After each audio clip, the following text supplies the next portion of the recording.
कहानी की शुरुआत में हम एक अलग सी दुनिया को देखते हैं। इस दुनिया में जितने भी अमीर लोग थे वो ऊपर आसमान में रहने के लिए चले गए थे एंड जितने भी लोग ज़मीन पर थे उन पर हुक्म चलाते थे। ऊपर आसमान की दुनिया में रहने वाले लोगों को नोबल्स कहा जाता था एंड नोबल्स ज़मीन पर रहने वाले लोगों को एक स्लेव की तरह ट्रीट करते थे। फिर हम कहानी के मेन हीरो यान शुई को देखते हैं। उसने यहाँ पर अपनी एक गैंग बना ली थी एंड वो ज़ोर ज़ोर से नारे लगा रहा था कि हमें आज़ादी चाहिए, अब नोबल्स की एक भी नहीं चलेगी। वहाँ खड़े सारे लोग यान शुई की बातों से इन्फ्लुएंस हो रहे थे। तभी ही प्रोग्राम यान शुई को बताता है कि तुम्हारा मिशन अब कंप्लीट होता है, तुम अब अपने रियल वर्ल्ड में वापस जा सकते हो। यान शुई हमसे कहता है कि ये वर्चुअल रियलिटी वर्ल्ड है जिन्हें मैं नोवेल वर्ल्ड कहता हूँ। इस नोवेल वर्ल्ड में जो कोई भी आता है उसे एक मिशन दिया जाता है। जब वो बंदा उस मिशन को पूरा कर लेता है तो उसे काफ़ी सारी स्पिरिचुअल एनर्जी मिलती है जिसके ज़रिए वो अपनी असली दुनिया में वापस जा सकता है। यान शुई इस वर्ल्ड में पिछले 10 सालों से फंसा हुआ था एंड यहाँ पर रहकर उसने काफ़ी स्पिरिचुअल एनर्जी इकट्ठा कर ली थी। तभी ही वहाँ पर एक पोर्टल ओपन होता है। यान शुई उसके अंदर चला जाता है तो सामने उसका असिस्टेंट वान वान उसका इंतजार कर रहा था। यान शुई तो आते ही सीधा अपनी कंपनी के ऑक्शन में जाने लगता है तो वान वान उसे रोककर कहता है कि मास्टर, हमारे पास सिर्फ 5 दिन है। अगर इन 5 दिनों में हमने स्पिरिचुअल एनर्जी को इकट्ठा नहीं किया तो हम लोग तो खतरे में पड़ जाएंगे। लेकिन यान शुई उसकी बात को इग्नोर करते हुए वहाँ से चला जाता है। थोड़ी देर के बाद वान वान अपनी लाइब्रेरी में सो रहा था। तभी ही कहानी की फीमेल लीड शावरू वहाँ आती है। दिखने से ऐसा लग रहा था कि वो किसी से छुप रही है। वान वान को सोता देखकर वो उसी पोर्टल वाले कमरे में चली जाती है। वहाँ पर एक लैंप था, उसे जब वो टच करती है तो वो उसी नोवेल वर्ल्ड में पहुँच जाती है। अभी इस दुनिया में नोबल्स और जमीन पर रहने वाले लोगों के बीच में वॉर चल रही थी। फिर कहानी हमें 2 घंटे पहले की दिखाई जाती है। शावरू अपने डॉम में बैठी बैठी किसी से मैसेज पर बात कर रही थी।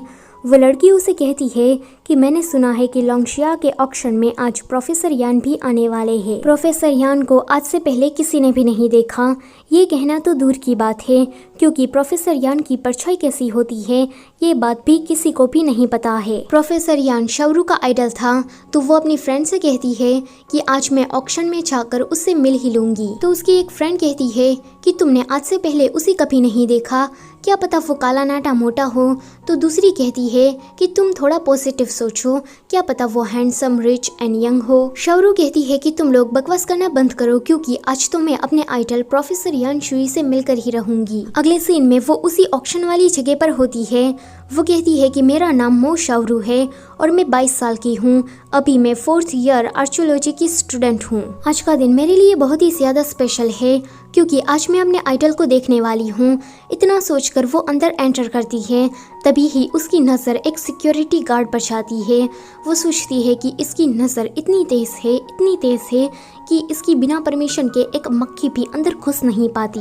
बेचारी शावरू वो डरते हुए अंदर जाने की कोशिश करती है लेकिन वो सिक्योरिटी गार्ड उसकी नज़र में वो आ ही जाती है एंड वो उसे अंदर घुसने नहीं देता। शावरू वापस आकर उस सिक्योरिटी गार्ड के बारे में अपनी फ्रेंड्स को बता रही थी तो उसकी फ्रेंड्स फॉर्म में आकर उसे कहती है कि तू चिंता मत कर, आज हम तुम्हारी मदद करेंगे।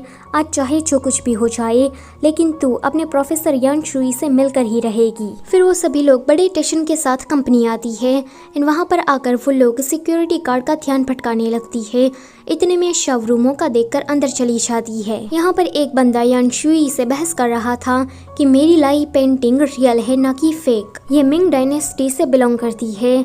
यान शुई उस पेंटिंग को ध्यान से देखता है एंड थोड़ा सोचने के बाद कहता है कि इस पेंटिंग का जो पेपर है वो मिंग डायनेस्टी का है, लेकिन इसका मतलब ये नहीं है कि ये पेंटिंग भी मिंग डायनेस्टी की है। इसकी जो ड्राइंग है, इसमें जो औरत है, पोएम है, वो सब ये चिंग डायनेस्टी से बिलोंग करता है। शावरू भागी हुई यान शुई को ढूंढ रही थी लेकिन तभी ही उस सिक्योरिटी गार्ड की नज़र उस पर पड़ जाती है एंड वो उसके पीछे भागने लगता है। शावरू सोचती है कि ये मेरा पीछा करना कब छोड़ेगा। वो उसे थोड़ा भगाती है एंड उसके बाद वो एलिवेटर में चढ़ जाती है।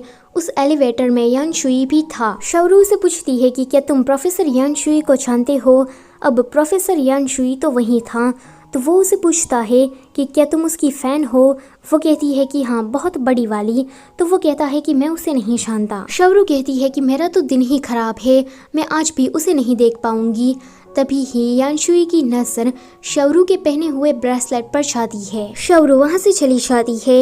यानशुई उसे फॉलो करने लगता है क्योंकि उसे उस ब्रेसलेट के बारे में शाओरू से कुछ पूछना था, लेकिन यहाँ शाओरू को गलतफहमी हो जाती है। वो सोचती है कि ये लड़का भी उसी सिक्योरिटी गार्ड के साथ मिला हुआ है एंड वो मुझे पकड़ना चाहता है, इसलिए वो उसे बचकर भाग रही थी। एंड वो ऐसे ही भागते भागते वानवान की लाइब्रेरी में पहुंच जाती है। वानवान कहता है कि सत्यानाश, ये लड़की तो उसी पोर्टल वाले कमरे में चली गई है। वो जल्दी से यानशुई को कॉल करके यहाँ पर बुला लेता है एंड उसके बाद नोवेल वर्ल्ड में शाओरू के साथ जो कुछ भी हो रहा था वो यहीं पर ही बैठा बैठा पढ़ रहा था। शाओरू नोबल्स के सोल्जर से बचने के लिए भागेगी, लेकिन वो पकड़ी जाएगी एंड नोबल्स के सोल्जर उसे ढूंढकर मार डालेंगे। तभी ही वहाँ पर यानशुई आता है एंड वो वानवान से कहता है कि उस लड़की के पास ट्रांसपोर्टिंग जेड ब्रेसलेट है। वानवान कहता है कि फिर सोचना क्या है, जल्दी से नोवेल वर्ल्ड में जाओ एंड उस लड़की और उस ब्रेसलेट दोनों को बचाकर वापस लेकर आओ। यानशुई उसकी तरफ घूर कर देखता है तो वानवान कहता है कि मैं समझ गया, अगर तुम उसकी मदद करने के लिए गए तो तुम्हें उसे 3000 अलग अलग वर्चुअल रियलिटी वर्ल्ड एनिमेशन के बारे में समझाना पड़ेगा। यहाँ नोवेल वर्ल्ड में शाओरू को नोबल्स के लोग मारने के लिए आ रहे थे, लेकिन तभी ही कोई आकर उसकी मदद कर देता है एंड वो बंदा और कोई नहीं लेकिन वही सिक्योरिटी गार्ड था। वानवान कहता है कि यह लड़की याओदाओ को सिक्योरिटी गार्ड कह के क्यों बुला रही है, तो यानशुई कहता है कि याओदाओ का चेहरा सिक्योरिटी गार्ड जैसा है इसीलिए। वानवान कहता है कि इस लड़की की मौत अगर नोवेल वर्ल्ड में हो गई तो वो ब्रेसलेट भी अपने आप ही गायब हो जाएगा एंड इतने सालों से हम जो मेहनत कर रहे थे वो सारी की सारी बर्बाद हो जाएगी। यहाँ नोवेल वर्ल्ड में सिक्योरिटी गार्ड, मेरा मतलब है याओदाओ, वो शाओरू से पूछ रहा था कि कौन हो तुम और नोबल्स के लोग तुम्हारे पीछे क्यों पड़े थे। शाओरू जो कि खुद कंफ्यूज थी एंड सोच रही थी कि वो ऐसी जगह पर कर क्या रही है, वो उसके किसी भी क्वेश्चन का आंसर नहीं देती। याओदाओ गुस्सा होकर उसे कहता है कि अगर तुम्हें कुछ भी नहीं बोलना है तो मैं तुम्हें अभी के अभी यहाँ मार देता हूँ। शाओरू कहती है कि हाँ मैं समझ गई, ये मेरा कोई सपना है, अगर मैं सपने में मर जाती हूँ तो मैं उठ जाऊंगी एंड यहाँ से बाहर निकल सकूंगी। वो याओदाओ से रिक्वेस्ट करने लगती है कि जल्दी से मुझे गोली मारो। याओदाओ ऐसा नहीं करना चाहता था, लेकिन तभी ही अचानक से गोली लग जाती है। शाओरू डर जाती है एंड कहती है कि इसका मतलब ये है कि ये कोई सपना नहीं है। याओदाओ कहता है कि तुमने तो सच में मुझे काफी परेशान करके रख दिया है, तुम्हारा केस मैं अब भी खलास कर देता हूँ। लेकिन तभी ही वहाँ पर यानशुई एक हीरो की एंट्री लेता है। इस नोवेल वर्ल्ड में यानशुई का नाम हाइनिंग है एंड उसने हाइनिंग नाम से अपना एक खुद का गैंग भी बना लिया है। याओदाओ की गैंग और हाइनिंग की गैंग दोनों ही काफी टाइम से दुश्मन रही है, तो वो लोग पहले तो यहाँ पर थोड़ी सी फाइट करते हैं, लेकिन उसके बाद कॉम्प्रोमाइज करने की सोचते हैं। यानशुई कहता है कि इस लड़की को मैं लेकर जा रहा हूँ, तो याओदाओ कहता है कि तुम अभी मेरे इलाके में खड़े हो तो ये लड़की मेरी है। वानवान कहता है कि ये दोनों हस्बैंड वाइफ है। ये सुनकर ये दोनों ही शॉक। याओदाओ उन्हें घूर कर देखता है तो यानशुई कहता है कि ये सच में मेरी वाइफ है। शाओरू कहती है कि कौन है तुम्हारी वाइफ?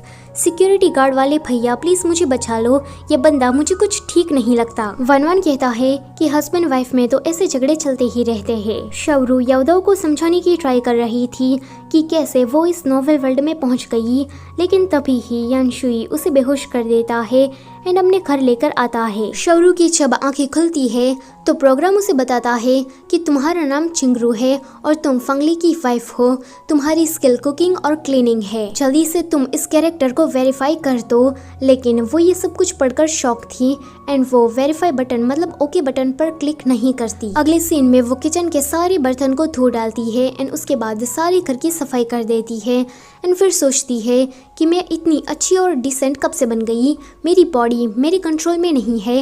वो जोर से चिल्लाती है एंड उसके चिल्लाने की आवाज यानशुई भी सुन लेता है। तभी ही वहाँ पर शाओमी नाम का बंदा आता है। वेल ये लड़का भी यानशुई का एक असिस्टेंट है। वो वानवान को देखकर कहता है कि तू कौन है बे, क्या मेरे मास्टर तुझे किसी गली से उठा कर लाए हैं, तू क्या कोई भिखारी है? तो इस पर वानवान कहता है कि मैं तुम्हारे मास्टर का बचपन का दोस्त हूँ एंड मैं उसका प्यारा असिस्टेंट भी हूँ। यहाँ शाओरू को प्रोग्राम बार बार कह रहा था कि तुम अपने कैरेक्टर को वेरीफाई कर दो, तो वो तंग आकर ओके बटन पर क्लिक कर ही देती है। प्रोग्राम उसे दिखाता है कि उसके कैरेक्टर का नाम शाओरू है और शाओरू की जिंदगी में वो एक बस मामूली सी हाउस वाइफ है एंड उसका पति फंगली वो किसी साइंटिफिक रिसर्च में काम कर रहा है। वो एक एयरक्राफ्ट बनाना चाहता था ताकि वो भी नोबल्स की तरह आसमान में जा सके। इस काम को करने के चक्कर में फंगली ने चिंगरू की तरफ ध्यान नहीं दिया। बेचारी चिंगरू उसके लिए अच्छा अच्छा खाना लेकर जाती थी, लेकिन ये गधा फंगली वो उसकी तरफ आंख उठाकर भी नहीं देखता था, क्योंकि उसका चक्कर तो अपनी ही कलीग याया के साथ था। चिंगरू के सामने ही फंगली याया के साथ गुलछर्रे उड़ाता था। बेचारी चिंगरू की जिंदगी तो काफी ज्यादा मिजरेबल थी। शवरू उसकी ऐसी जिंदगी को देखकर रोने लगती है। तभी ही प्रोग्राम उसे कहता है कि तुम्हारा मिशन ये है कि तुम्हें यहाँ पर रहने वाले सभी लोगों को जिंदगी का मीनिंग समझाना है। यहाँ पर नीचे यानशुई वानवान से कह रहा था कि ये ट्रांसपोर्टिंग शेड काम नहीं कर रहा है। तभी ही शौमी जोर से चिल्लाता है कि मास्टर, सिस्टर इन लो यहाँ से भाग गई है। यानशुई जब ऊपर आता है तो वो देखता है कि शवरू खिड़की से पर्दे लगाकर भाग गई है। शवरू घर से भागकर गलियों में ऐसे ही घूम रही थी। दूसरी तरफ यानशुई ने शवरू को ढूंढने के लिए अपने कुछ बंदों को लगा दिया था। शौमी वानवान से पूछता है कि मैंने सुना है कि मास्टर सिस्टर इन लॉ को याओदाओ से छुड़ा कर लाए, तो वहाँ पर ऐसा भी क्या हुआ था। वानवान उसे कहता है कि मैं तुम्हें सारी बात एक्सप्लेन नहीं कर सकता, बस तुम इतना जान लो कि अगर उस लड़की को कुछ हुआ तो हाइनिंग भी सरवाइव नहीं कर पाएगा। चिंगरू का हस्बैंड फंगली अपनी कलीग याया के साथ कुछ ढूंढ रहा था। याया उसे कहती है कि तुम्हारी वाइफ पहले ही आधा ब्लूप्रिंट लेकर भाग गई है, अगर वो नोबल्स के हाथ पकड़ी गई तो फिर हमारा क्या होगा। शवरू किसी खंडर जैसी जगह से गुजर रही थी तो एक बच्चा उसका बैग लेकर भागता है। शवरू उस बच्चे के पीछे भागती है। वो लड़का उसके बैग को लौटाते हुए कहता है कि तुम्हारे बैग में तो कोई भी खाने का सामान नहीं है। उसके बाद वो अपनी बहन से कहता है कि जल्दी से ये कॉर्न्स खा लो, फिर हमें जाना है। शवरू उन दोनों से पूछती है कि तुम लोग कहाँ जाने वाले हो, तो वो बच्ची कहती है कि हमें हाइनिंग ग्रुप को ज्वाइन करना है। इतना कहकर वो उसे थोड़ा खाना ऑफर करती है। अब शवरू का कैरेक्टर तो एक हाउसवाइफ का था, तो वो ये देख नहीं पाती कि बच्चे कैसे कच्ची सब्जियों को खा रहे हैं। वो उन दोनों से पूछती है कि क्या तुम्हें कुछ डिलीशियस खाना है। इतना कहकर वो उन कॉर्न्स का पास्ता बना देती है। ये दोनों शवरू को दूर से देख रहे थे। याया कहती है कि तुम्हारी वाइफ को क्या हुआ है, तो फंगली कहता है कि ये मुझे नहीं पता, लेकिन मैं सिर्फ तुम्हें ही पसंद करता हूँ। उसी वक्त पर यानशुई शवरू को ढूंढते हुए वहाँ आ जाता है। वो देखता है कि शवरू कैसे उन छोटे बच्चों को खाना खिला रही है। उसे ये देखकर थोड़ा अच्छा लगता है। तभी ही वो छोटे बच्चे उसे हाइनिंग कह के बुलाते हैं। शवरू कहती है कि अच्छा, तो इसका नाम हाइनिंग है। वो दोनों छोटे बच्चे कहते हैं कि हमें आपके ग्रुप में ज्वाइन होना है। यह सिस्टर भी बाहर की दुनिया से आई है, तो आप इसे भी रख ले। शौमी कहता है कि ओए छोटे बदमाश, तुम ये क्या बक रहे हो, तुम जानते नहीं हो, लेकिन ये हमारी सिस्टर इन लॉ है। ये सुनकर ये दोनों शॉक। यानशुई को वहाँ से कुछ आवाज़ आती है तो वो सीधा उस पर फायरिंग कर देता है। एंड अगले सीन में उन दोनों का हाल कुछ ऐसा होता है। या फंगली से झगड़ रही थी एंड कहती है कि तुम्हारी वाइफ कब से दूसरे मर्दों को फंसाने लगी। दूसरी तरफ वानवान शवरू को उसी नोवेल वर्ल्ड के बारे में समझा देता है एंड कहता है कि यही लाइब्रेरी का ऑनर है। यानशुई उसे कहता है कि अगर तुम्हें यहाँ से बाहर निकलना है तो तुम्हें दिया हुआ मिशन पूरा करना होगा। शवरू को इस झमेले में नहीं फंसना था, तो वो कहती है कि तुम मुझे अभी के अभी यहाँ से निकालो, क्योंकि मेरा स्कूल का होमवर्क भी मुझे पूरा करना है। यानशुई उसे कहता है कि प्लीज तुम हमारे साथ कोऑपरेट करो, तो वो कहती है कि मैं अपनी स्टडी को एक VR गेम के जरिए इफेक्ट नहीं करना चाहती, तो प्लीज तुम मुझे यहाँ से बाहर निकालो। ये सुनकर यानशुई उसे दरवाजे के बाहर भेज देता है एंड दरवाजा बंद कर देता है। शवरू कहती है कि मैंने ऐसे नहीं कहा था, जल्दी से दरवाजा खोलो। वो दरवाजा खोलकर उसका पूरा बायोडेटा उसे सुना देता है एंड फिर से दरवाजा बंद कर देता है। तो शवरू कहती है कि तुम्हें मेरे बारे में इतना सब कुछ कैसे पता है। लेकिन इस बार यानशुई दरवाजा नहीं खोलता, तो शवरू जिस पर्दे से लटक कर गई थी उसी पर्दे से वापस आ जाती है। वो यानशुई को बात करने के लिए बुलाती है एंड उसे बड़ी अकड़ के साथ पूछती है कि तुम्हें मेरे बारे में इतना सब कुछ कैसे पता है एंड मैं इस दुनिया से बाहर कैसे निकल सकती हूँ। इस पर यानशुई कहता है कि मिशन पूरा करने के बाद तुम यहाँ से निकल सकती हो एंड डोंट वरी, तुम यहाँ पर कितने भी सालों तक रहो, लेकिन हमारी दुनिया में सिर्फ आधा दिन ही होता है। शवरू से पूछती है कि अगर मैंने तुम्हारी मिशन कंप्लीट करने में मदद की तो बदले में मुझे क्या मिलेगा। वो कहता है कि लोंगशियांग में इंटर्नशिप करने को मिलेगी। वो उसे पूछती है कि तुम्हें ये बात कहाँ से पता चली कि मुझे लोंगशियांग में काम करना है। तो वो कहता है कि तुमने पहले भी अप्लाई किया था लेकिन तुम फर्स्ट राउंड में ही आउट हो गई थी। अपनी बेइज्जती सुनकर वो कहती है कि अगर मैं तुम्हें मना करूँ तो। वो कहता है कि खिड़की उधर है, तुम जहाँ से आई थी वहाँ से जा सकती हो। शौरू कहती है कि मैं तुम्हारी 2 मिशन कंप्लीट करने में मदद करूँगी, इसके बदले में तुम्हें पहला लोंगशियांग में मुझे जॉब दिलवानी होगी एंड दूसरा मुझे प्रोफेसर यान शुई से मिलना है। इस पर यान शुई मान जाता है। याओ दाओ जब अपने बॉस के पास आता है तो उसका बॉस उससे डरते हुए कहता है कि तूने तो मेरी नाक कटा दी, तू उस हाइनिंग से हार कर आ गया। तभी ही वहाँ पर याया और फांगली आते हैं एंड उसे अपने एयरक्राफ्ट के बारे में बताते हुए कहते हैं कि इसका आधा ब्लूप्रिंट इस फांगली की वाइफ के पास है एंड इसकी वाइफ अभी हाइनिंग के कब्जे में है। अगर हमने ये एयरक्राफ्ट बना लिया तो हम नोबल्स के खिलाफ फाइट कर सकते हैं। इस पर याओ दाओ का बॉस उन दोनों की मदद करने के लिए तैयार हो जाता है। शौरू वान से पूछती है कि ये स्क्रीन हम तीनों के अलावा क्या किसी को भी नहीं दिखती? तो वान उसे कहता है कि हम होस्ट रहे इसलिए। शौरू कहती है कि तुम ऐसा मुंह क्यों बना रहे हो, क्या कोई प्रॉब्लम है? तो वो कहता है कि हाँ, बहुत बड़ी प्रॉब्लम है। तुम्हारा मिशन ये है कि तुम्हें अपने पति को छोड़कर एक इंडिपेंडेंट लाइफ को जीना है एंड दूसरे लोगों को भी जिंदगी के मकसद के बारे में समझाना है।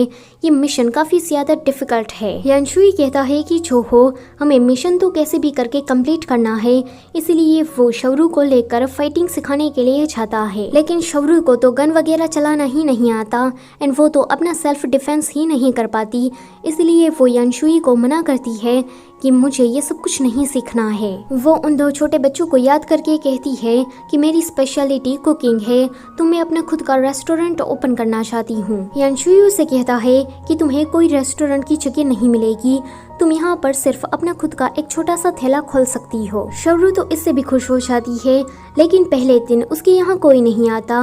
वो थोड़ी अपसेट थी। तभी ही वो उन दोनों बच्चों को देखती है।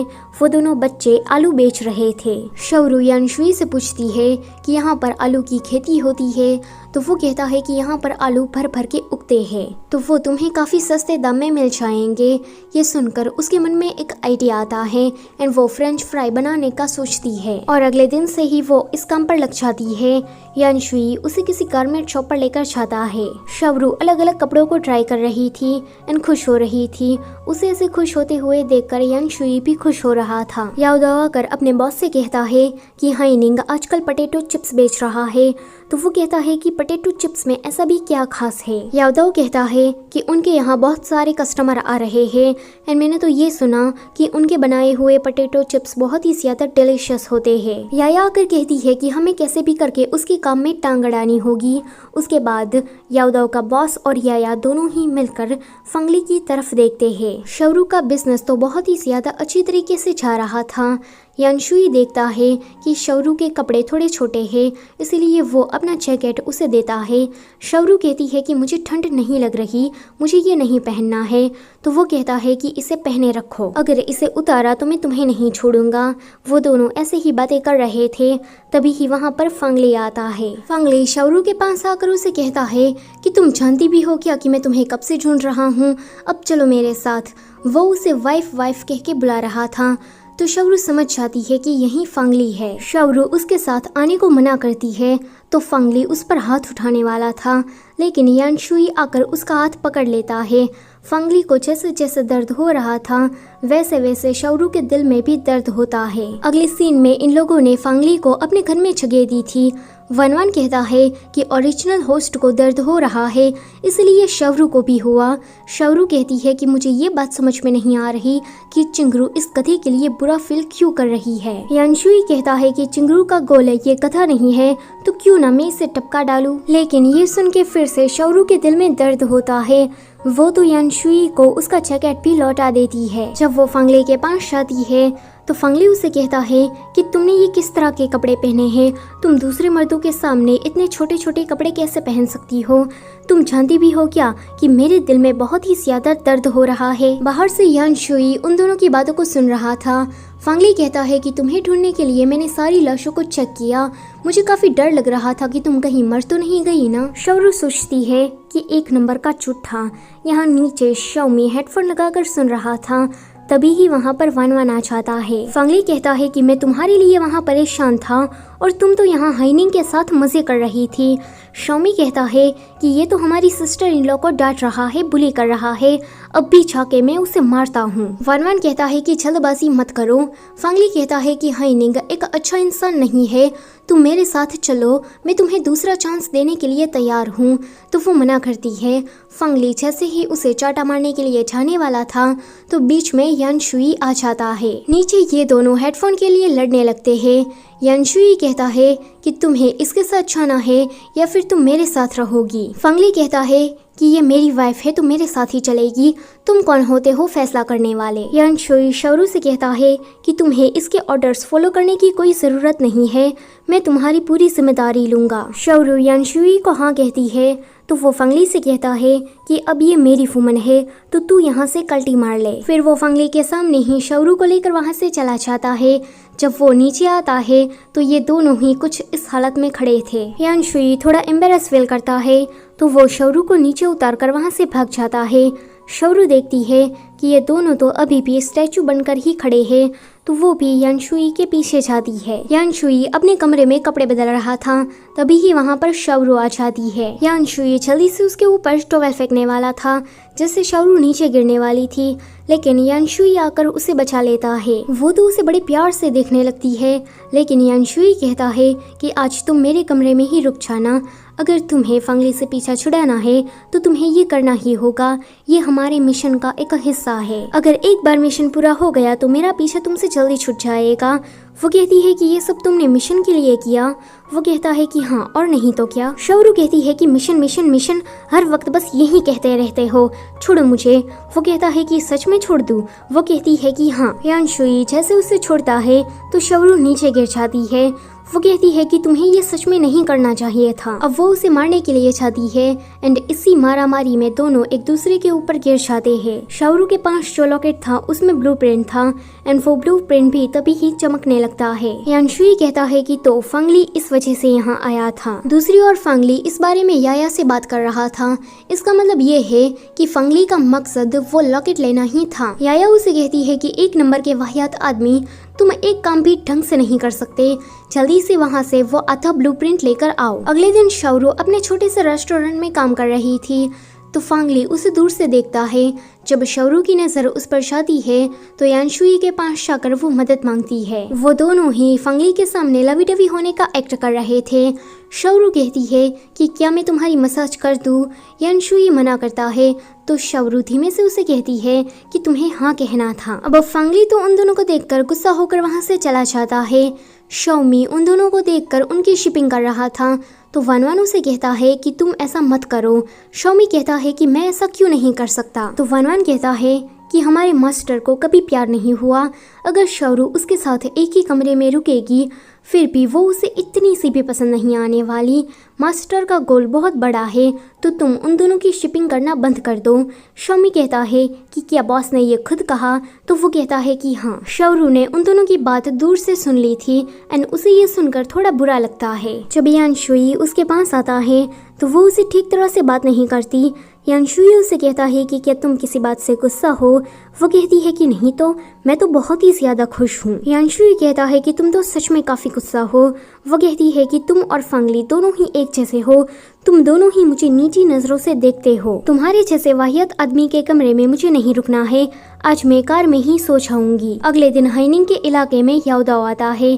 वो कहता है कि हाइनिंग तुमने तो अपना बिजनेस शुरू कर दिया एंड हमें इनवाइट भी नहीं किया। यानशुई उसे कहता है कि तुम यहाँ से निकलो वरना मैं तुम्हें नहीं छोड़ूंगा। वो उसके ऊपर गन पॉइंट कर देता है तो शाओरू उसे रोककर कहती है कि यहाँ पर लोग हैं, वो लोग डर जाएंगे। याओदाओ कहता है कि जरा देखो, मैं तो यहाँ पर सिर्फ खाने के लिए आया हूँ लेकिन ये तो मुझसे लड़ना चाहता है। शाओरू उसके पास जाकर उसे एज अ कस्टमर ट्रीट करने लगती है। याओदाओ कहता है कि तुम लोग सिर्फ आलू बेच रहे हो, एक आलू में इतना क्या खास हो सकता है। लेकिन जब वो शाओरू की बनाई हुई फ्रेंच फ्राई टेस्ट करता है तो उसके मुंह से अपने आप ये निकल जाता है कि एक आलू इतना ज्यादा डिलीशियस कैसे हो सकता है। यहाँ फांगली यानशुई के कमरे में उसी लॉकेट को ढूंढ रहा था। यहाँ याओदाओ फ्रेंच फ्राई को अलग अलग सॉसेस के साथ ट्राई करता है तो उसके तो तोते ही उड़ जाते हैं। वो कहता है कि मैंने आज से पहले इतनी टेस्टी चीज कभी नहीं खाई। शौरू से कहती है कि देखा, सिर्फ अच्छा खाना खाने से ही हमें काफी खुशी मिलती है, तो हमें ऐसी छोटी छोटी खुशियों को ढूंढते रहना चाहिए। जिंदगी का यही तो मकसद है। उसके बाद वो उसे लंबा चौड़ा भाषण देती है। तभी ही वहाँ पर फांगली आकर याओदाओ को आवाज देता है। याओदाओ शौरू से पूछता है कि तुमने ये शॉप किस मकसद से खोला? तो वो कहती है कि एक होप से अगर लोग लड़ाई झगड़ा छोड़कर शांति से जिए तो काफी कुछ बदल सकता है। याओदाओ को ये जवाब काफी सेटिस्फाई लगता है तो वो वहाँ से लड़ाई झगड़ा किए बिना ही चला जाता है। याओदाओ के जाने के बाद वहाँ पर सारे लोग खुश थे क्योंकि आज कोई भी फायरिंग नहीं हुई। तभी ही प्रोग्राम उसे कहता है कि अब तुम फांगली की वाइफ नहीं रही हो, अब तुम एक इंडिपेंडेंट वुमन बन गई हो। यानशुई को जब पता लगता है कि वनवा ने ही शौरू के कान भरे हैं तो वो उसे सजा देता है। फिर वो शौरू के पास जाता है। शौरू उसे कहती है कि तुम्हारे प्लान के अकॉर्डिंग वो फेक पेंडेंट लेकर चला गया है। यानशुई उसे कहता है कि सॉरी, मैं ही तुम्हें इस वर्ल्ड में लाया और तुम यहाँ पर फंस गई। तो वो कहती है कि नहीं, ये तो मुझे अच्छा लग रहा है, ये तो काफ़ी इंटरेस्टिंग होता जा रहा है। वो कहता है कि क्या ये चीज़ें तुम्हें वियर्ड नहीं लगती? शौरू कहती है कि नहीं, बचपन में भी मेरे साथ ऐसा कुछ हो गया है। 10 साल पहले जब मैं स्कूल से घर वापस आ रही थी तब एक लड़का जमीन पर पड़ा था एंड दूसरा लड़का उसके आसपास ब्लैक धुआं आ रहा था। एंड गाइस, मैं आपको बता दूं कि ब्लैक धुएं वाला लड़का और कोई नहीं पर वानवान है एंड जो लड़का जमीन पर पड़ा था वो यानशुई है। शौरू यानशुई को बचा लेती है एंड उसे कहती है कि तुम यहीं पर ही रुकना, मैं किसी को बुलाकर लाई। लेकिन जब वो वापस आई तो वहाँ पर यानशुई नहीं था, बस उसका एक ट्रांसपोर्टिंग जेट ब्रेसलेट था। ये स्टोरी सुनकर यानशुई समझ जाता है कि उसको बचाने वाली लड़की और कोई नहीं लेकिन यही शौरू थी। शौरू कहती है कि काश मैं उसे दोबारा देख पाती। यानशुई उसे कहता है कि तुम्हारे पास जो ब्रेसलेट है वो काफी इम्पोर्टेंट है, इसके जरिए ही नॉवल वर्ल्ड को बंद किया जा सकता है। शौरू कहती है कि अगर वो ब्रेसलेट इतना ज़्यादा इम्पोर्टेंट है एंड नॉवल वर्ल्ड से जुड़ा हुआ है तो इसका मतलब ये है कि वो लड़का भी यहीं कहीं होगा। यानशुई उससे पूछता है कि क्या तुम उसे मिलना चाहती हो? वो कहती है कि हाँ। वो जाते टाइम उसे कहती है कि कल रात कार में मुझे ठीक तरह से नींद नहीं आई तो आज मैं तुम्हारे कमरे में सोने वाली हूँ। अगले सीन में वो उसके कमरे में आ जाती है। शाओमी अभी भी दूर से उन दोनों पर नजर रखे हुए था। शौरू जब सो जाती है तो यानशुई उसे देख रहा था एंड स्माइल करता है। अगले दिन शौरू उठकर कैरेमल बना रही थी। वो थोड़ा सा यानशुई को भी टेस्ट करने के लिए देती है तो यानशुई तो उसमें कमियां निकालने लगता है कि ये तो काफी ज्यादा स्वीट हो गया, तुम्हें इसे थोड़ी धीमी आंच में पकाना चाहिए था, एक्सेट्रा। ये सुनकर शौरू को उस पर गुस्सा आता है एंड वो उसके ऊपर क्रीम फेंकर मारती है। फिर तो ये दोनों ही क्रीम से झगड़ने लगते हैं। तभी ही चिल्लाता हुआ शाओमी आता है एंड कहता है कि याओदाओ की गैंग ने हम पर हमला कर दिया है। याओदाओ की गैंग हाइनिंग पर हमला करने के लिए आ चुकी थी क्योंकि उनको पता लग गया था कि उन्हें जो मैप दिया गया है वो नकली है। यहाँ यानशुई भी अपने लोगों को तैयार कर रहा था। वो शौरू से कहता है कि तुम घर के अंदर ही रहना। याओदाओ का बॉस यानशुई से उस असली वाले लॉकेट की मांग करता है तो यानशुई उसे पूछता है कि तुम उस एयरक्राफ्ट को बनाकर करने के वाले हो?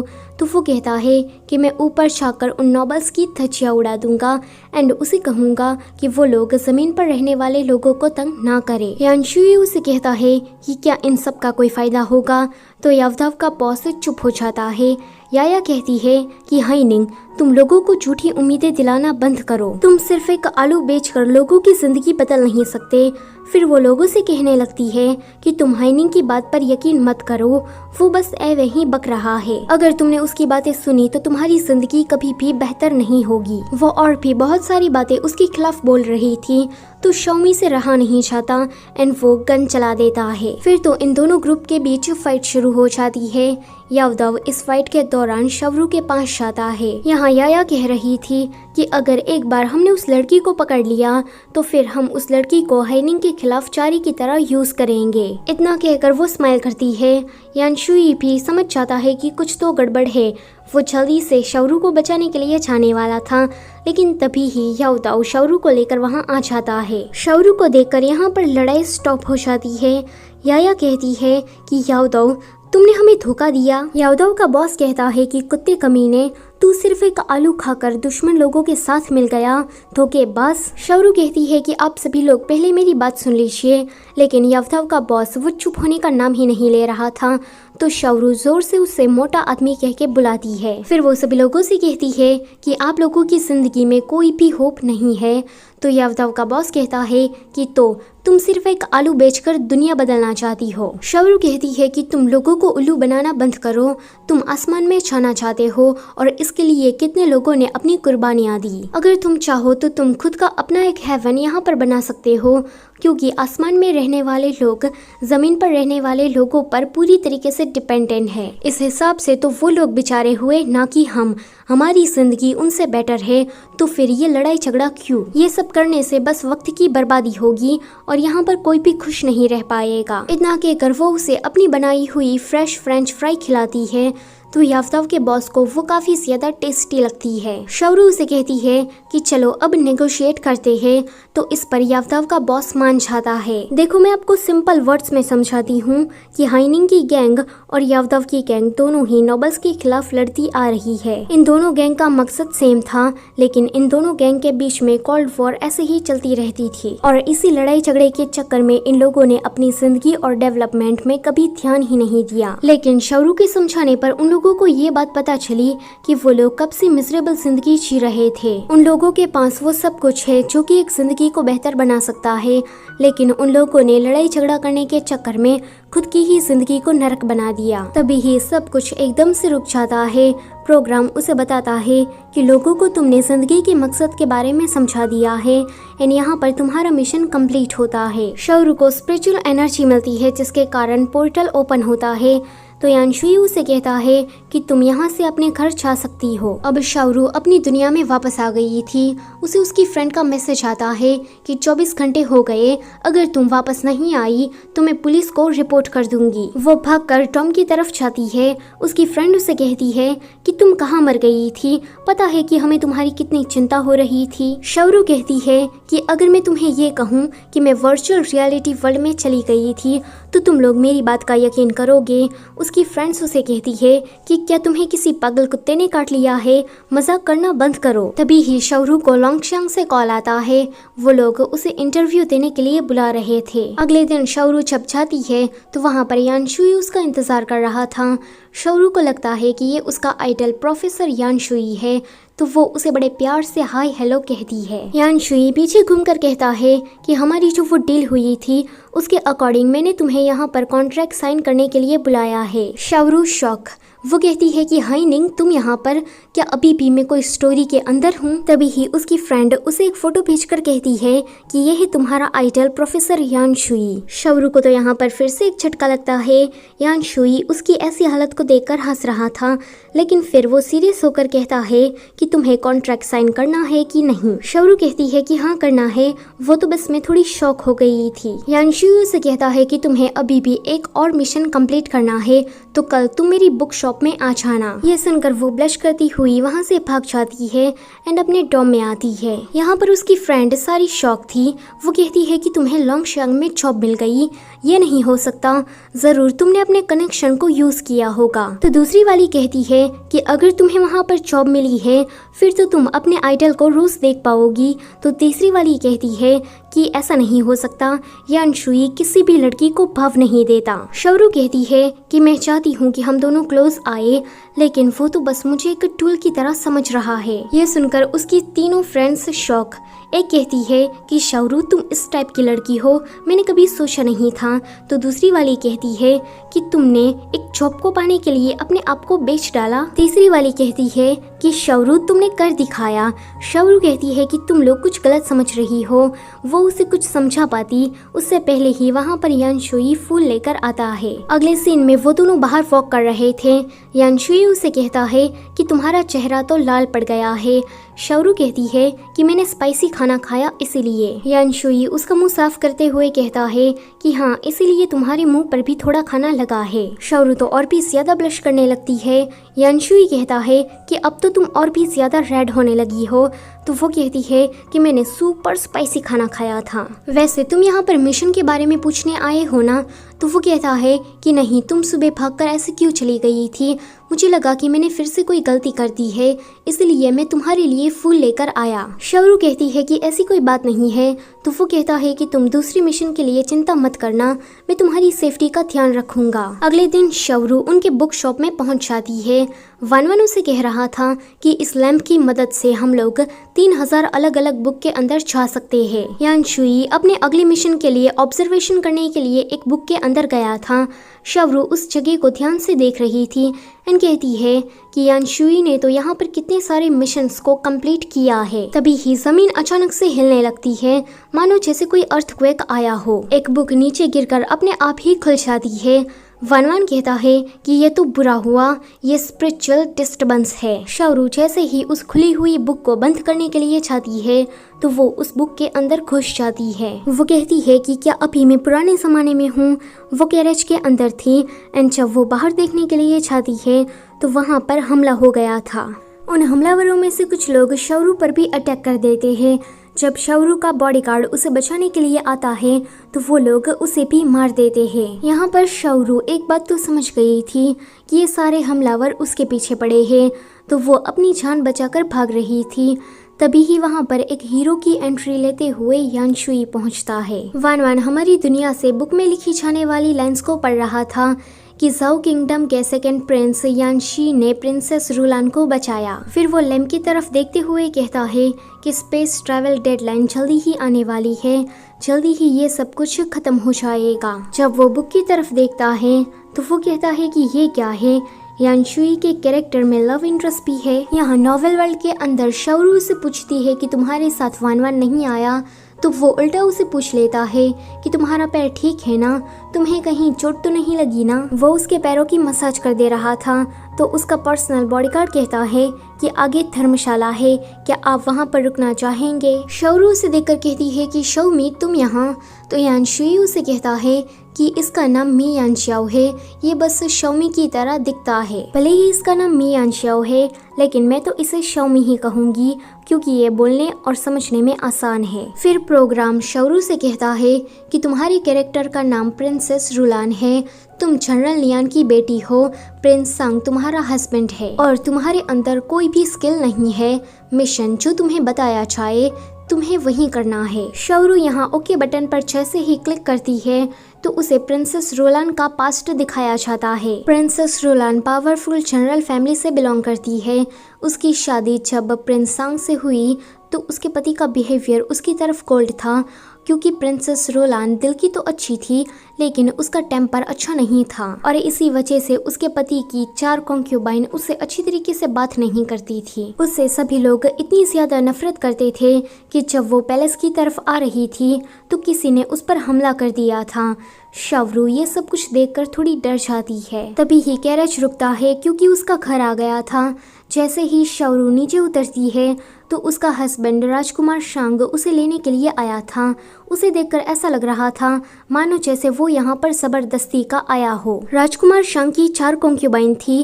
कॉन्क्यूबाइन लान को छोड़कर बाकी 3 कॉन्क्यूबाइन का फेस शावरू की फ्रेंड से मिलता था तो वो उसे देखकर बेहोश ही हो जाती है। जब शावरू को होश आता है तो उसे तो एक प्रिंसेस की ट्रीटमेंट मिल रही थी एंड उसे उसमें काफी ज्यादा मजा आ रहा था। दूसरी तरफ एम्प्रेस डाउचर के जन्मदिन के जश्न की तैयारियों के बारे में यहाँ पर बात चल रही थी। एम्प्रेस चाहती थी कि ये सारी जिम्मेदारी रुलान संभाले लेकिन कॉन्क्यूबाइन लान से ये देखा नहीं चाहता तो वो तुरंत उसे मना कर देती है एंड कहती है कि रुलान तो थोड़ी गैर जिम्मेदार है एंड थोड़ी स्ट्रेट फॉरवर्ड है, वो कोई ना कोई गलती कर ही देगी तो आप ये जिम्मेदारी उसे ना दे। तभी ही वहाँ पर शावरू आकर एम्प्रेस से ये कहती है कि माना कि मैं थोड़ी स्ट्रेट फॉरवर्ड और गैर जिम्मेदार हूँ लेकिन आप मुझे सिखाएंगी तो मैं जरूर सीखना पसंद करूंगी। तभी ही उसे मिशन मिलता है कि तुम्हें इस जश्न की प्रिपरेशन करनी होगी ताकि तुम्हारा प्रिंसेस का टाइटल मेंटेन रहे। एम्प्रेस तो पहले से ही शावरू को पसंद करती थी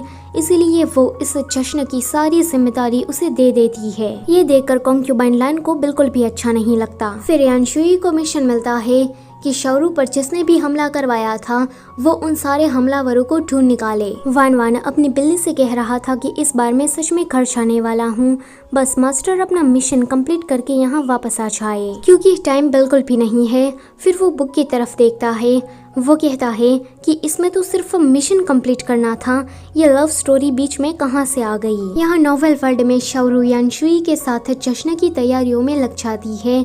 यानशुई इसमें उसकी काफी मदद कर रहा था। आगे वो दोनों मार्केट में घूमने के लिए जाते हैं तो यानशुई शौरू को बहुत सारे गिफ्ट लेकर देता है। शौरू कहती है कि काश मैं यहाँ पर और भी ज्यादा रुक पाती एंड एक प्रिंसेस की जिंदगी जी पाती। तो यानशुई कहता है कि हमें मिशन कंप्लीट करके जल्दी ही जाना पड़ेगा, वरना हमारे रियल वर्ल्ड में प्रॉब्लम आ सकती है। शौरू कहती है कि कोई प्रॉब्लम नहीं आएगी क्योंकि मेरे तो हॉलीडेज चल रहे हैं।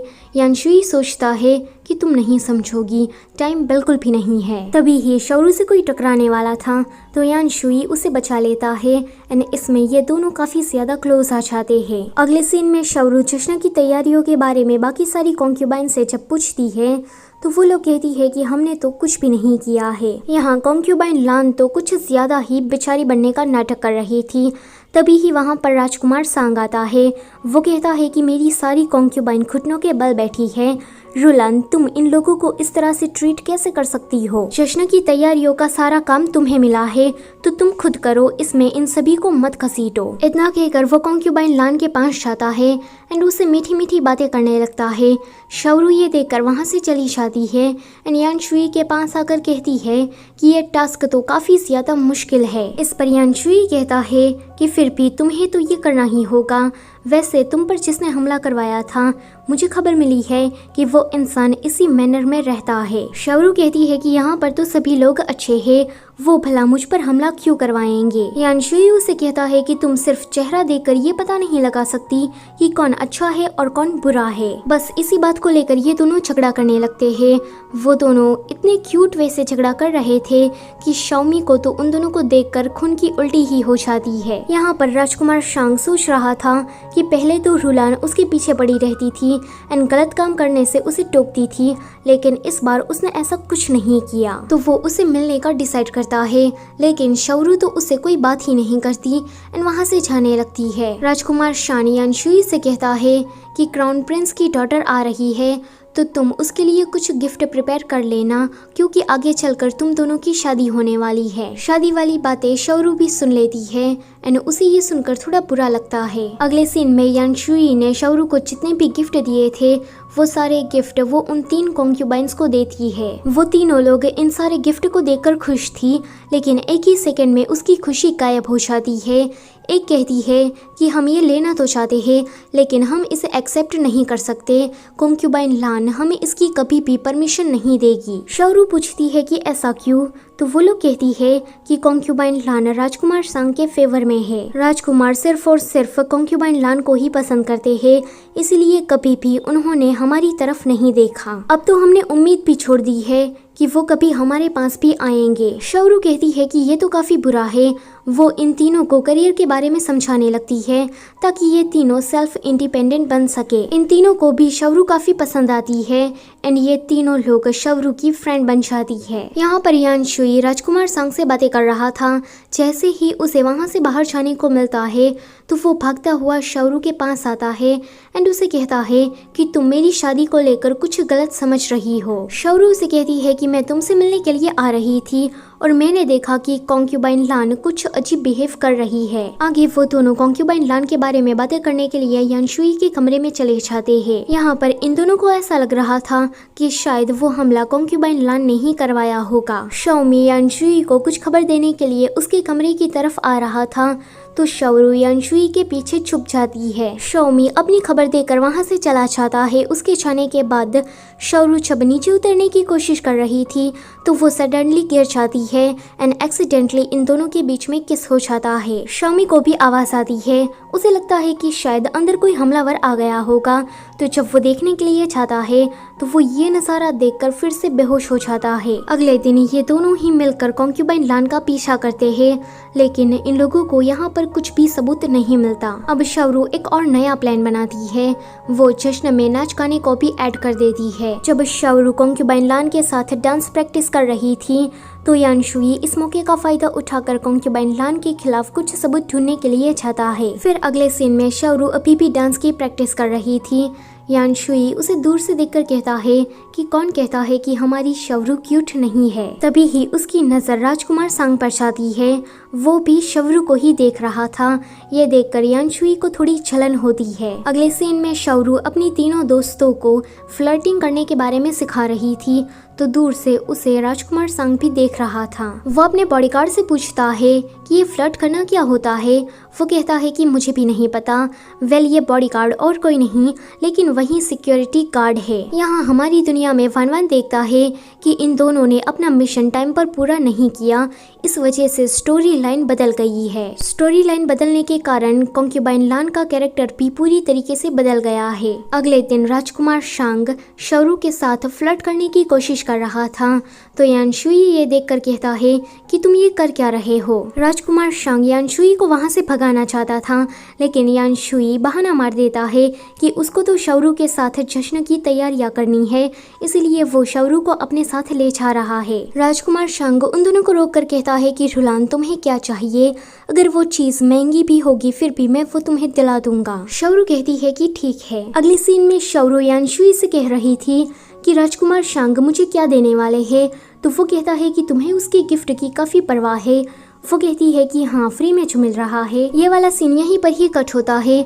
अगले सीन में यानशुई देखता है कि राजकुमार सांग का बॉडीगार्ड किसी मेड को लेटर दे रहा है और वो मेड ये लेटर शावरू को देने वाली है, तो वो बीच में आकर इस लेटर को ले लेता है। राजकुमार सांग ने उसमें लिखा था कि रात के 11 बजे उस तालाब वाली जगह के पास आकर मुझसे मिलना। मुझे पता है कि अभी भी तुम मुझसे प्यार करती हो, तो तुम जरूर आओगी। अब ये लेटर पढ़कर यानशुई को इतनी ज्यादा जलन होती है कि वो रात के 11 बजे शावरू की जगह पर खुद बैठ जाता है। राजकुमार सांग आकर उसे गले लगा लेता है एंड उसके साथ लवी डवी होने लगता है, तो दूर से ये सारा नजारा एम्प्रेस और शावरू देख लेती है। अगले दिन एम्प्रेस शावरू से कह रही थी कि मैंने कभी सोचा नहीं था कि वो ऐसी भी कोई हरकत कर सकता है और मुझे तो अभी भी अपनी आंखों पर यकीन नहीं हो रहा। यानशुई ने अभी तक शादी नहीं की, उसके कोई बच्चे नहीं है, कॉन्क्यूबाइन भी नहीं है।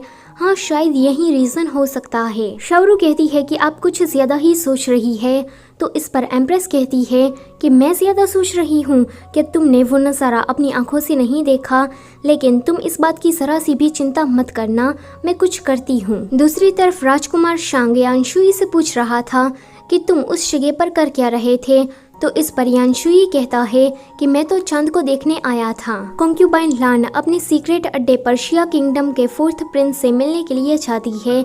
जब वो उसे 4th प्रिंस कह के बुलाती है तो 4th प्रिंस उसे कहता है कि तुम्हें ये कैसे पता चला कि मैं 4th प्रिंस हूँ।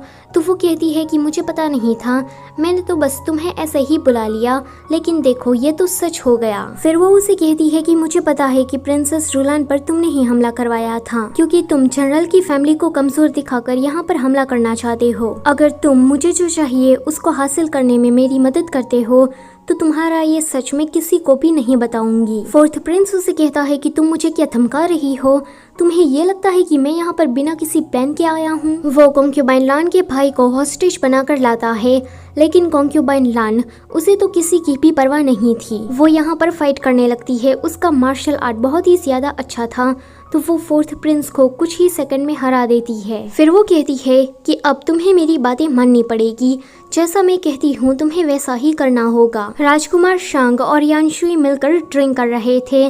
राजकुमार कहता है कि प्रिंसेस रुलान काफी ज्यादा चेंज हो गई है, तुम मेरे दर्द को कभी भी नहीं समझ पाओगे, क्योंकि तुमने तो कभी किसी को पसंद ही नहीं किया है। इस पर यानशुई कहता है कि मैं तुम्हें समझता हूँ।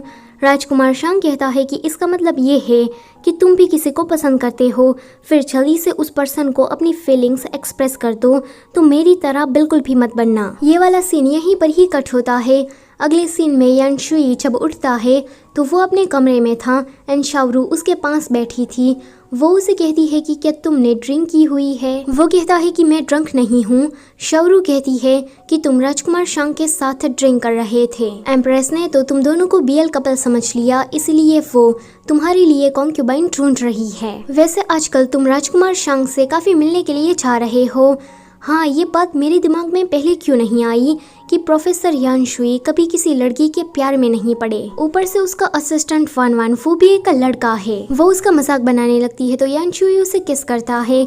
उन दोनों का किसिंग सीन वान वान यहीं से ही देख रहा था। वान वान कहता है कि शाओमी तुम जैसा चाहते थे वैसा हो गया। तभी ही टाइम खत्म हो जाता है।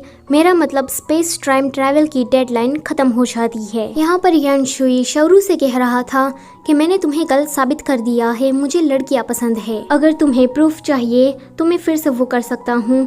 वो उसे किस करने के लिए आगे बढ़ रहा था, लेकिन तभी ही वो बेहोश हो जाता है। अगले दिन जब वो उठता है तो वान वान उसे बताता है कि आज स्पेस ट्रैवल की डेडलाइन का दिन है, हमें अब ड्रैगन वैली जाना होगा। यहाँ पर वान वान जो है वो एक बुक स्पिरिट है। यान शुई उसे कहता है कि मिशन पूरा किए बिना हम वहाँ पर नहीं आ सकते, वरना शौरू और मैं यहीं पर ही फंसे रह जाएंगे। वान वान कहता है कि इस स्टोरी में मिशन कंप्लीट करना इतना सिंपल नहीं है कि तुम शौरू के लिए यहाँ पर रुकना चाहते हो। आगे वो कुछ बोल पाता उससे पहले ही वहाँ पर शाओमी आ जाता है, तो उन दोनों का लिंक आपस में टूट जाता है। दूसरी तरफ राजकुमार शांग शौरू से कह रहा था कि मैंने तुम्हें कल 11 बजे मिलने के लिए बुलाया था, तो कल तुम वहाँ पर क्यों नहीं आई? मैंने तुम्हें लव लेटर भी लिखा था। शौरू कहती है कि कौन सा लेटर? तो राजकुमार शांग कहता है कि मैंने तुम्हें अपने बॉडीगार्ड के जरिए वो लेटर भिजवाया तो था।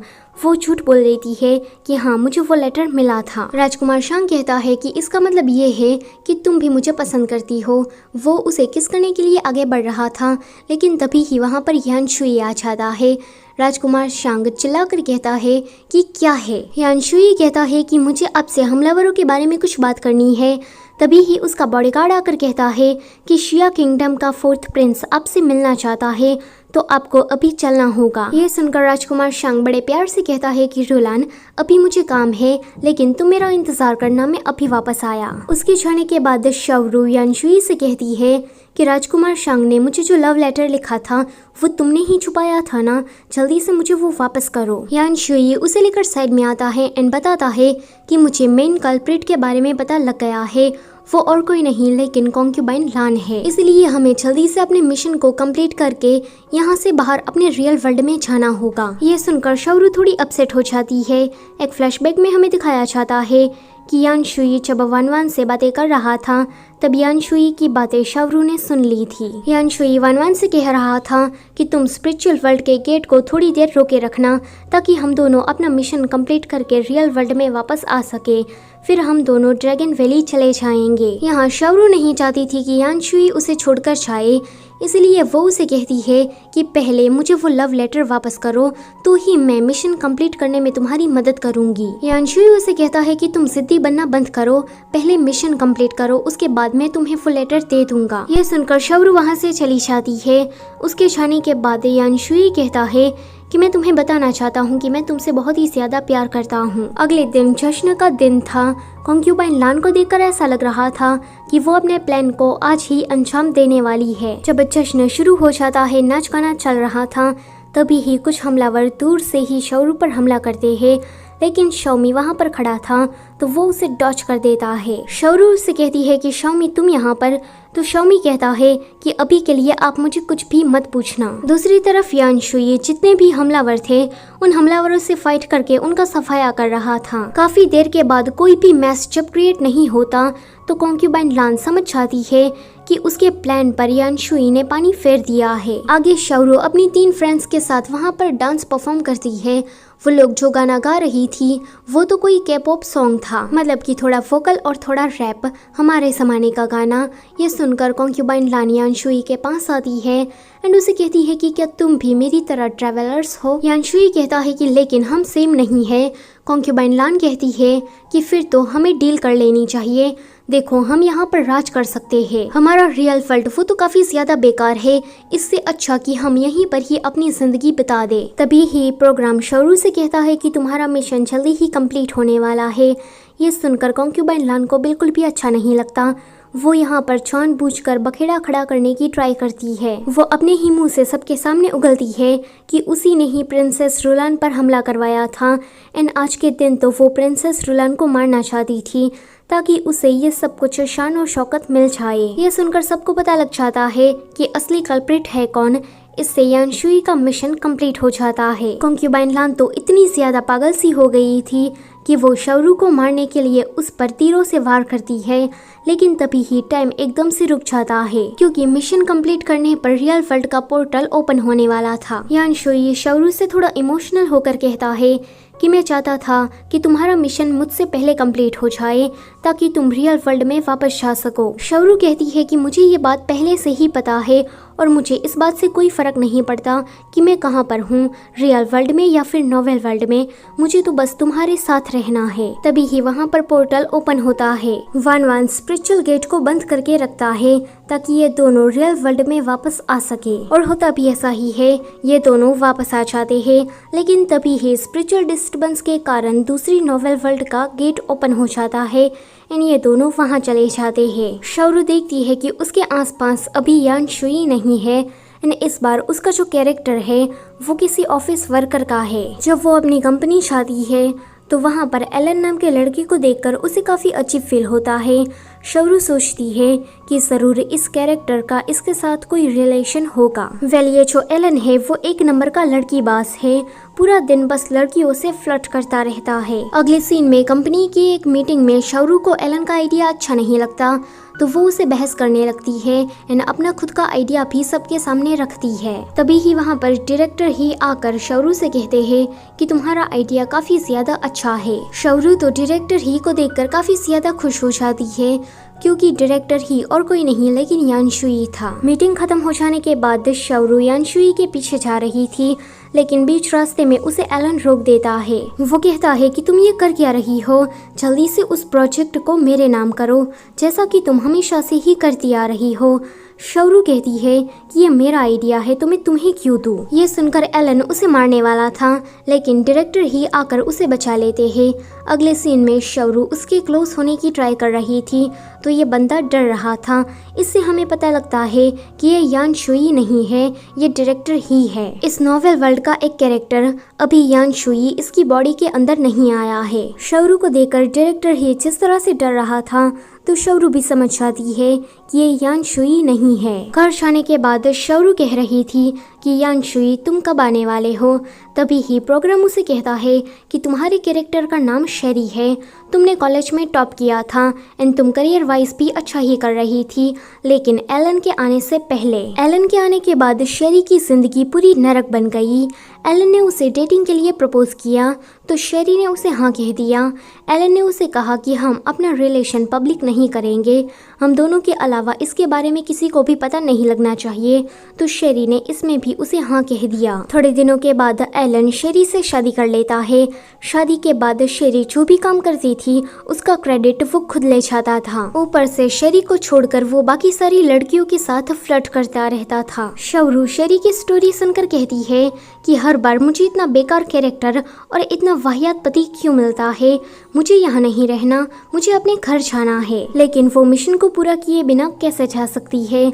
उसका मिशन ये था कि उसे अपने करियर में अच्छा करना है और उस एलन से दूर रहना है। वो इन्हीं सारी बातों को सोचकर रिवर के पास आकर रो रही थी।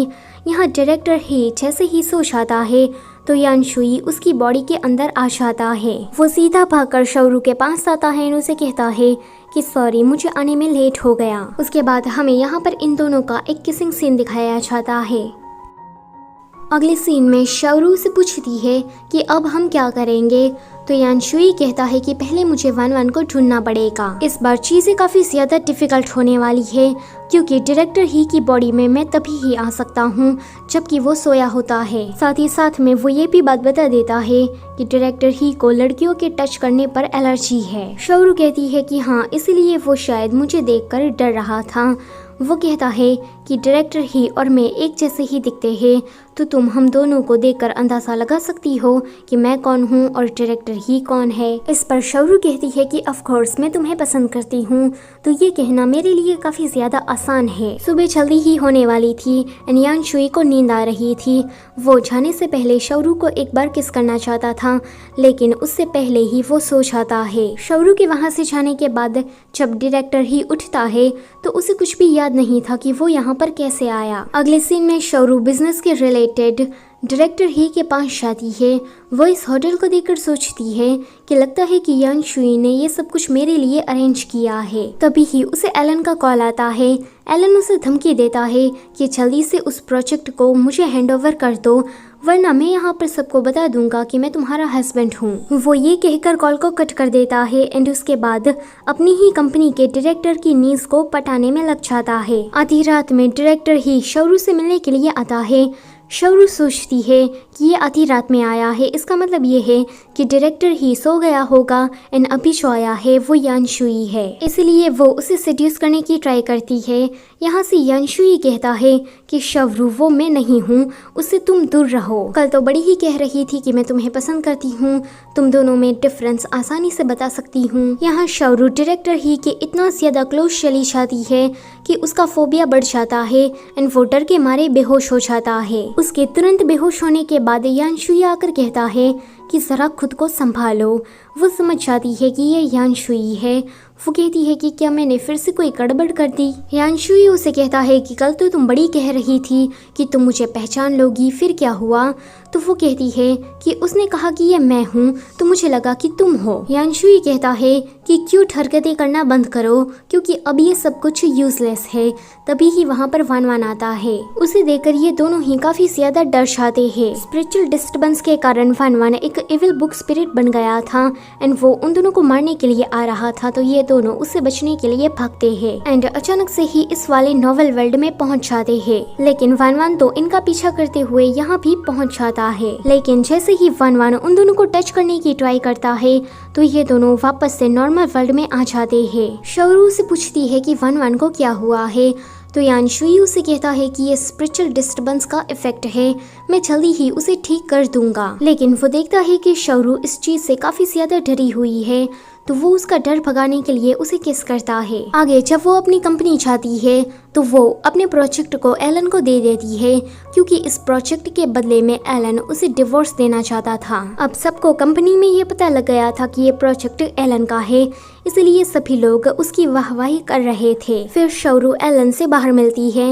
एंड कहती है कि मैंने तुम्हें वो प्रोजेक्ट दे दिया तो अब जल्दी से डिवोर्स पेपर पर साइन कर दो। पहले तो एलन डिवोर्स देने से मना करता है, लेकिन वो देखता है कि डायरेक्टर की नीज इसी तरफ आ रही है तो वो डिवोर्स के लिए मान जाता है। आगे यानशुई शौरू से मिलता है।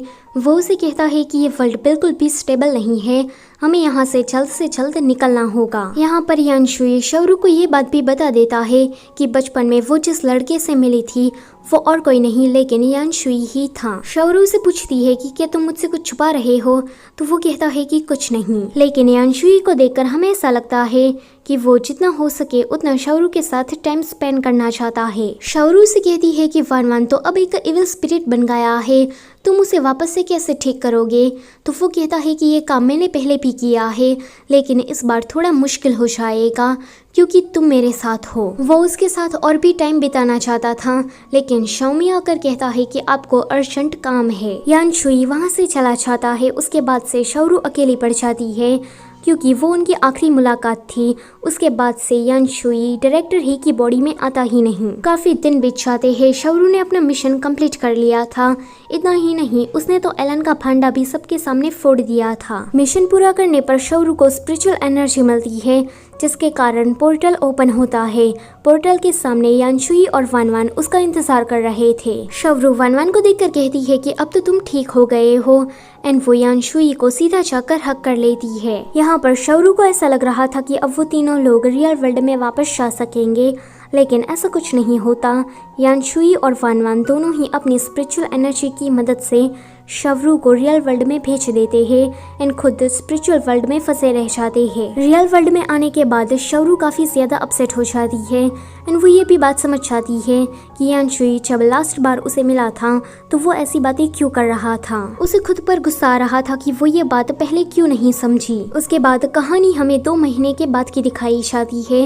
इन 2 महीनों में शवरू काफी ज्यादा डिप्रेशन में रही थी, लेकिन 2 महीनों के बाद वो सोचती है कि वो अपनी जिंदगी को फिर से शुरू करेगी। वो अब लोंगशंग में काम करने लगती है एंड काम करके उसे काफी अच्छा भी लग रहा था। वो सोचती है कि यहाँ पर बहुत सारे ऐसे चेहरे हैं जिन्हें मैं जानती हूँ, लेकिन वो सारे लोग मेरे लिए अजनबी हैं। एक दिन वो ऐसे ही रिवर साइड बैठी थी एंड यान शुई को याद कर रही थी, तभी ही उसके पास से वान वान गुजरता है। शवरू उसके पास जाकर कहती है कि वान वान तुम आ गए, इसका मतलब ये है कि यान शुई भी वापस आ गया है। वान वान उसे इशारा करता है कि उस तरफ देखो। शवरू जब मुड़कर देखती है तो वहाँ पर यान शुई खड़ा था। शवरू उसके पास जाकर कहती है कि तुमने काफी देर कर दी। यान शुई कहता है कि सॉरी, लेकिन इस बार मैं सारी चीजों को ठीक करके वापस आया हूँ। इससे यान शुई का मतलब ये था कि उसने हमेशा हमेशा के लिए 3000 नोवेल वर्ल्ड के दरवाजे को बंद कर दिया है। सो इसी के साथ ये ड्रामा यहीं पर ही खत्म होता है। वीडियो अच्छी लगी है तो उसे लाइक करो और चैनल पर नए हो तो उसे सब्सक्राइब करते जाओ। Thank you for watching.